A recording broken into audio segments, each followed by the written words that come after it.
IT 이슈 위클리. 네, 드디어 IT 이슈 투데이가 아니라 IT 이슈 위클리로 돌아왔습니다. 네, 2019년 11월 4일에 방송을 해드립니다. 월요일 아침마다 아마 만나실 수 있을 거예요. 제가 웬만하면 일요일 저녁에 녹화를 해서, 네, 그날 밤에 올리거나 아니면 다음날 새벽쯤에 올리는 그런 스케줄로 갈 것 같습니다. 네, 월요일 힘든, 눈이 잘 안 떠지시죠? 출근길에 함께 해주시길 바랍니다. IT 이슈 위클리 11월 4일에 방송을 시작합니다. 저는 스타트업 전문 컨설팅사 디토 파트너스 그룹의 최유환입니다. 오늘의 이슈는 이번 주의 이슈죠. 이번 주의 이슈는 구글의 핏빗 인수. 구글이 핏빗을 인수했는데 스마트워치 전쟁의 서막이 열리고 있는 그런 느낌이 아주 강하게 듭니다. 11월 1일 구글은 주당 7.35달러의 핏빗을 인수한다고 밝혔습니다. 총 지분 가치는 약 21억 달러, 한화로는 2.4조 원이 좀 넘는 그런 돈인데요. 최종 인수 작업은 내년 중에 마무리가 될 예정이라고 해요. 자, 구글이 왜 핏빗을 인수했는가? 뭐 관련된 기사도 이제 며칠 동안 많이 나왔는데 일단은 간단합니다. 스마트워치 시장이 탐났기 때문이죠. 그죠? 자, 그동안 구글은 사실 하드웨어 시장에서는 고전을 면치 못했습니다. 그런데 이제 최근에 3세대 픽셀 폰을 출시하면서 뭔가 그 하드웨어에 재도전하는 그런 모습을 많이 보이고 있죠. 또 뭐 이 외에도 사실은 이제 휴대폰 제조사들과 뭐랄까요, 공동 개발 하는 형태로 그런 형태의 뭐 여러 가지 구글 폰들을 트라이를 많이 했었죠. 그런데 이제 이 픽셀폰이라는 브랜드는 구글이 완전히 기획부터 제조까지 다 만드는 그런 브랜드인데 이번에 이제 3세대를 내놓으면서 좀 더 공격적으로 하드웨어 시장에 문을 두드리는 그런 모양새입니다. 자, 한편 스마트워치 시장을 보면은요, 2분기 기준에, 올해 2분기 기준에 보면 전년 대비 44%나 증가를 하는 매우 성장세가 높은 시장입니다. 여러분 아시겠지만, 요즘에 웬만한 하드웨어 시장에서 이만큼의 성장세를 보이는 제품이 별로 없거든요. 그러니까 엄청나게 빠르게 성장을 하고 있다. 이렇게 보시면 되겠죠. 물론 아직 규모는 그리 크지 않습니다. 2분기 전 세계 판매량이 1230만 대. 연간으로 대략 환산을 하면 뭐 아마 5천만 대가 좀 안 되는 수준인데 뭐 그러니까 되게 작죠. 뭐 우리나라 인구 정도밖에 안 되는 그런 시장 규모입니다. 아직까지는. 자, 그러나 오히려 그렇기 때문에 구글이 탐내는 것이겠죠. 왜냐하면 잠재력이 매우 높으니까, 그죠? 저희가 뭐 이 컨설팅이나 경영학 좀 공부하신 분들 보면 뭐 BCG 매트릭스 이런 거 뭐 대충 아시잖아요. 뭐 그런 거 보면 이제 뭐 수익성, 뭐 성장성, 뭐 여러 가지 축이 있죠. 뭐 시장 규모 대 성장성 뭐 이렇게 보면 이게 이제 대표적으로 보면 이런 산업들이 미래 포텐셜이 매우 높은 뭐 그렇기 때문에 신사업으로서 투자하기 아주 좋은 그런 아이템이라고 생각이 되는 것이죠. 그런데 단순히 성장세만 좋다고 해서 그렇게 판단했을까요? 그러니까 오늘 사실은 방송에서 이런 스마트워치 시장이 왜 탐이 나는가, 왜 이 전쟁이 시작되는가, 이것을 사실은 짚어보고자 합니다. 자, 제 생각에는 스마트워치는 크게 세 가지 아주 중요한 전략적 의미를 가지고 있는 제품이에요. 자, 첫 번째는 스마트워치는요, 현재는 세컨드 윈도우입니다. 확실히 세컨드 윈도우인데 언젠가는 이게 퍼스트 윈도우가 될 가능성이 저는 아주 높다고 생각을 해요. 네. 자, 쉬운 말로 웬만한 기능들은 이제는 스마트폰을 꺼내지 않고도 워치로 해결할 날이 이제 곧 올 거라는 거죠. 사실 많은 사람들이 이미 그렇게 약간 쓰고 있어요. 뭐 웬만한 전화, 뭐 메시지 확인 이런 것들은 그냥 웬만해선 다 워치로 이제 그 해결을 많이 하고 있죠. 그래서 제 주변 스마트워치 유저들을 보면은요, 워치 사용 후에 확실히 스마트폰을 손에 쥐는 일이 현격하게 줄었다. 이런 얘기들을 대부분 다 하고 있습니다. 아주 일관되게. 그래서 이게 제가 통계치가 없어서 좀 아쉽긴 한데, 이게 너무너무 경험적으로 보면 아주 일관되게 이런 그 증언들을 많이 하고 있죠. 자, 그러니 현재 상황은 PC에서 스마트폰으로 유저들의 아이볼이라는 말을 이제 보통 미디어 쪽에서 많이 쓰는 말인데 눈알이죠, 눈알. 유저들의 눈알이 다 그 스마트폰을 향하고 있지만 이제는 이제는 곧 스마트폰에서 이제 워치로 옮겨갈 때가 이제 곧 올 거다. 이제 그런 생각이 듭니다. 웬만한 많은 기능들을 워치가 커버하고 있기 때문이죠. 점점 더 그렇게 가고 있기 때문입니다. 자, 두 번째는 뭘까요? 예, 스마트워치가 웨어러블이라는 아주 큰 장점이 있습니다. 예, 아주 큰 장점. 어떻게 보면 장점일지 뭔지 몰라도 어쨌든 분명한 건 다른 점. 그죠? 자, 이게 어쩌면 스마트폰과는 가장 차원이 다른 그런 특징이 될 거예요. 자, 웨어러블이 되면 뭐가 좋은데? 뭐 이런 질문을 하실 수 있겠죠? 단적으로 생각해 보십시오. 늘 몸에 붙어 있을 수 있기 때문에 당장의 헬스케어 분야의 접목이 아주 쉽다는 생각은 누구나 하실 수 있을 거예요. 몸에 붙어 있으니까. 그죠? 스마트폰은 몸에 붙이고 있지 않잖아요. 그러나 늘 스마트워치는 몸에 붙어 있기 때문에 그래서 어떻습니까? 현존하는 스마트워치들을 보면 걷기, 뭐 심박수, 뭐 수면 패턴 분석 이런 등등의 기능들이 늘 들어가 있죠. 그죠? 예, 거의 비슷하게 다 들어가 있어요. 정확도의 문제는 있겠죠. 자, 그래서 이 부분만큼은 정말로 스마트폰이 할 수가 없는 영역이에요. 뭐 아까 제가 말씀드린 세컨드 윈도우에서 퍼스트 윈도우가 된다는 거는 그 윈도우를 차지한다는 게 너무나 전략적으로 중요하기 때문에 제가 첫 번째라고 쓰긴 했지만 사실은 여전히 세컨이라는 의미는 그죠? 그 안에 내포가 돼 있죠. 아직까지는 세컨이다 이런 게 있는데 이 웨어러블이라는 거는 현재로서도 스마트폰이 못하는 영역입니다. 사실은 그죠? 뭐 걷기 정도는 사실 가능할 거예요. 지금도 뭐 스마트폰들 보면 뭐 걷기 앱이 막 디폴트로 들어가서 막 그 걷기 기록을 보여주고 하잖아요. 그러나 이제 정확도 좀 떨어지겠죠. 예를 들면 뭐 가방에 넣고 있다든지 뭐 스마트폰을 아예 그냥 별도의 공간에 두고 사무실이나 집에서 왔다 갔다 한다든지 이런 것들은 뭐 측정이 안 되겠죠. 또 운동할 때 계속 스마트폰을 손에 쥐고 뛸 수도 없으니까. 아시다시피 미국에서는 이미 디지털 헬스케어가 아주 중요한 미래 그 성장 산업으로 여겨지고 있습니다. 잠깐 요걸 소개해 드리면 일단 디지털 헬스케어의 가장 큰 특징들이 뭘까요? 대량의 데이터가 마구마구 생산이 되고 또 AI와 접목하기도 너무 좋고 그리고 이제 이미 기존의 거대한 그런 헬스케어 산업과의 연계가 너무 좋죠. 그 뭐 예를 들면 빅데이터가 나오고 AI가 나오면 그걸 통해서 이루어지는 여러 가지 다양한 뭐 제약 쪽의 소비라든지 웰니스 쪽의 산업이라든지 이런 산업들이 이제 덩달아서 같이 이렇게 그 활발해질 수 있는 그런 여지가 있기 때문에 디지털 헬스케어에 대해서는 굉장히 관심이 많죠. 그런데 그것보다 더 근본적으로는 어떻습니까? 헬스케어 시장의 유저들의 특징이 관여도가 매우 높고 그리고 아주 꾸준하죠. 건강에 대한 그런 수요, 또 질병에 대한 그런 궁금증, 뭐 관리에 대한 어떤 욕구 이런 것들은 사실은 평생 있잖아요. 예, 그렇기 때문에 엄청나게 큰 시장이고 이게 디지털과 접목됐을 때 어떻게 될 것이냐 모두가 다 관심을 많이 가지고 있습니다. 자, 그러니 유전체 분석 등등 뭐 원래도 헬스케어에 관심이 많았던 구글이 스마트워치에 탐내는 거 이건 뭐 당연한 일이겠죠. 그죠? 예. 자, 세 번째는 뭐냐? 세 번째. 스마트워치는 요건 조금 다른 얘기인데 예, 좀 심미적인 얘기입니다. 예, 디자인적인 매력도가 스마트폰 대비 너무 좋아요. 예, 너무 좋기 때문에. 자, 스마트폰보다 훨씬 밀착돼 있죠. 일단 물리적으로.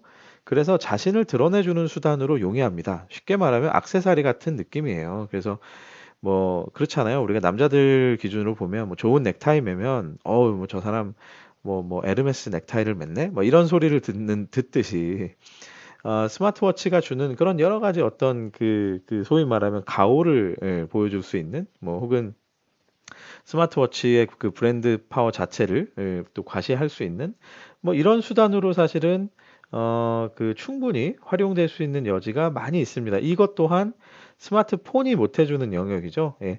한때는 스마트폰이 약간은 그랬어요. 뭐 우리나라에서도 뭐 초기에 그죠? 좀 내가 앞서가 좀 세련돼. 그럼 아유 애플 써야지, 아이폰 써야지.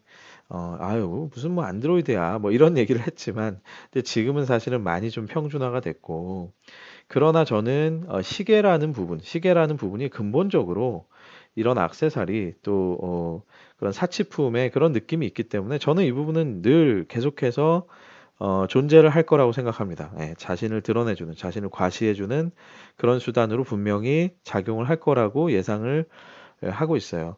게다가 어떻습니까? 게다가 스마트워치 자체로도 과시할 수도 있을 텐데 시계에 있는 페이스를 뭐 일종의 바탕화면 같은 거죠. 그 사진을 자유자재로 바꿀 수 있잖아요. 그러니까 사실은 TPO에 맞게 패션 아이템으로 활용되기도 굉장히 좋죠. 저도 스마트워치를 고려했던 이유 중에 하나가 좀 비즈니스에 갈 때는 좀 이렇게 클래시컬한 그런 페이스를 쓰고 좀 이제 좀 캐주얼한 자리에 가면 좀 더 이렇게 그냥 뭔가 디지털한 걸로 바꿔주고 하면 어떨까? 막 이런 그 생각을 되게 많이 했었거든요.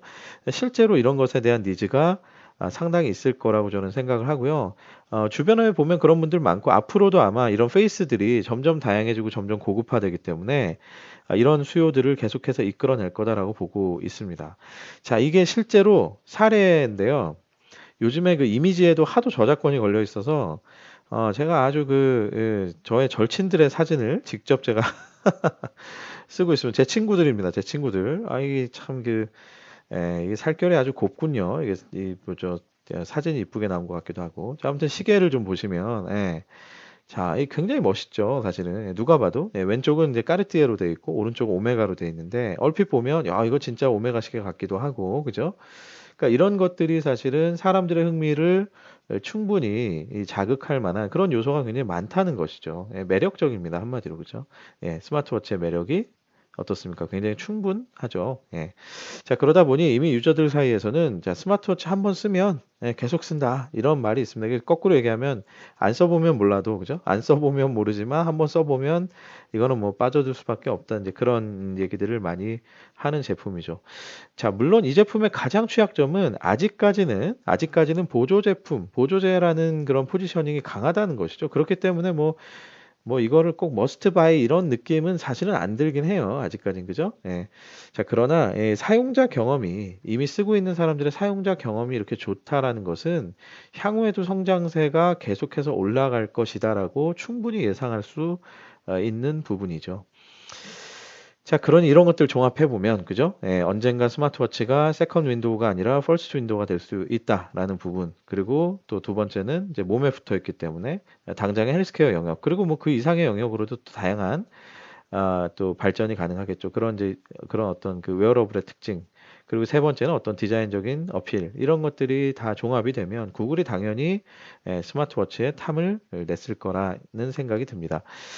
자, 그래 아마 이제 이런 생각도 했을 것 같아요. 픽셀 폰도 내는 김에 스마트워치도 그냥 우리가 직접 낼까? 아마 고민도 뭐 했을 것 같아요. 뭐 그러나 여러 가지 고민 끝에 결론은 하여튼 점유율 3위인 핏빗을 인수하자 이렇게 결론을 낸 것 같습니다. 근데 사실 구글 입장에서는 2.4조 원에 뭐 상당 부분 유저들 사이에 브랜드 인지도가 있는 꽤 역사가 있는 그런 그 핏빗이라는 스마트워치를 인수한다. 사실 뭐 제가 보기엔 그렇게 비싼 것 같지도 않아요. 그죠? 괜찮은 딜을 한 게 아닌가 싶습니다. 뭐 제가 숫자를 다 자세히 본 건 아니지만 대략적인 감은 그렇습니다. 결국 이제 본격적으로 애플과 삼성이 벌이고 있는 스마트워치 전쟁에 이제 출사표를 던졌다 이렇게 볼 수 있겠죠. 한편 뭐 이것과는 좀 다른 좀 번외의 얘기지만 공동 창업자인 한국계 교포 제임스 박 대표에 대한 기사도 아주 많이 났습니다. 하버드 컴공과를 중퇴했다고 알려져 있죠. 그러면서 이제 사업하는데 뭐 저 대학 졸업장 필요 없다. 대학 졸업할 필요 없다. 뭐 이런 멘트를 해서 또 이제 좀 화제가 되기도 했는데요. 근데 뭐 이런 얘기 들으면 좀 씁쓸하죠. 뭐 하버드 컴공과 갈 정도면 이미 뭐 충분히 똑똑하시다는 거 다 인정된 거니까. 그쵸. 뭐 사업하는데 뭐 대학 졸업장은 필요 없는데 뭐 저기 그죠? 본인은 뭐 너무 똑똑하시니까 뭐 이렇게 얘기할 수 있겠고. 근데 제가 왜 이 얘기를 하냐면 괜히 이제 이런 것들 중고등학생들이 잘못 들으면 다 오해하거든요. 뭐 대학 안 가도 돼. 뭐 이렇게 무조건 생각할 수 있는데 이분은 충분히 똑똑한 분이기 때문에 그렇다는 거. 자, 어쨌든 뭐 대단히 성공을 하셨습니다. 이번 딜로 인해서 1,750억 원 가량을 벌게 된다고 합니다. 굉장히 부럽죠. 자, 다시 하여튼 돌아와서요. 구글이 참전하는 스마트워치 시장. 또 그리고 이제 사실 한쪽에서는 중국 업체들도 계속해서 탐내고 있습니다. 그 시장에 대해서 과연 어떻게 될지, 패권을 누가 쥐게 될지, 그리고 사용자 경험 또 얼마나 더 발전할 수 있을지 매우 궁금해지는 아주 기대가 많이 되는 그런 시장입니다. 계속해서 지켜보겠습니다. 자, 알아두면 쓸모있는 그 밖의 뉴스들입니다. 네이버가 실검 개편을 지속하고 있습니다. 연령대별로 보여주는 기능을 넣었다가 또 이번에는 관심사별로 기능을 추가하는 뭐 예를 들면 나는 연애에 관심이 있다면 연애 쪽에 게이지를 쭉 높이면 뭐 관련된 검색어가 나오고 뭐 이런 식의 기능이에요. 뭐 정치에 관심이 있다 그러면 정치 게이지를 쭉 높이면 관련된 검색어 위주로 나오고 이런 건데 뭐 네이버 측은 계속해서 그 네이버 실검 개편에 대해서 이제 주목도를 너무 한쪽으로 쏠리는 거, 그러니까 전체적으로 그 어뷰즈가 된 것 자체를 모든 사람이 보는 게 문제가 아니냐라는 가설을 가지고 지금 계속 하고 계신데 모르겠습니다. 저는 계속해서 이게 좀 한계가 있을 거라고 보거든요. 예. 왜냐하면 이런 기능 자체가 다 유저가 계속 뭔가 인풋을 넣어야 되는 거잖아요. 그러니까 이게 뭐 대부분의 유저가 이거 얼마나 인풋을 넣겠어요, 사실은. 그냥 림백 해가지고 쭉 뒤로 편안하게 이걸 보고 있을 텐데, 그럼 결국은 이제 전체 실검 순위가 계속 나올 텐데, 글쎄요, 이게 얼마나 효과가 있을지 모르겠습니다. 네이버 파이낸셜이 분사를 했죠. 예, 분사를 했는데 내년에 네이버 통장도 만든다 이렇게 얘기했습니다. 본격적으로 금융시장에 출사표를 냈고요. 제가 몇 번 방송에서 말씀드렸지만 이제 스타트업 분야에서 점점 배틀필드가 약간 이런 핀테크, 파이낸스 쪽으로 좀 옮겨오는 그런 경향이 뚜렷하게 보이고 있습니다. 이제 뭐 분위기들이 몇 번씩 이렇게 있죠. 뭐 커머스가 한 판 확 치고 갔다가 또 오토가 한 판 치고 왔다가 이제는 좀 파이낸스로 이 전장에 옮겨가는 그런 느낌이 드네요.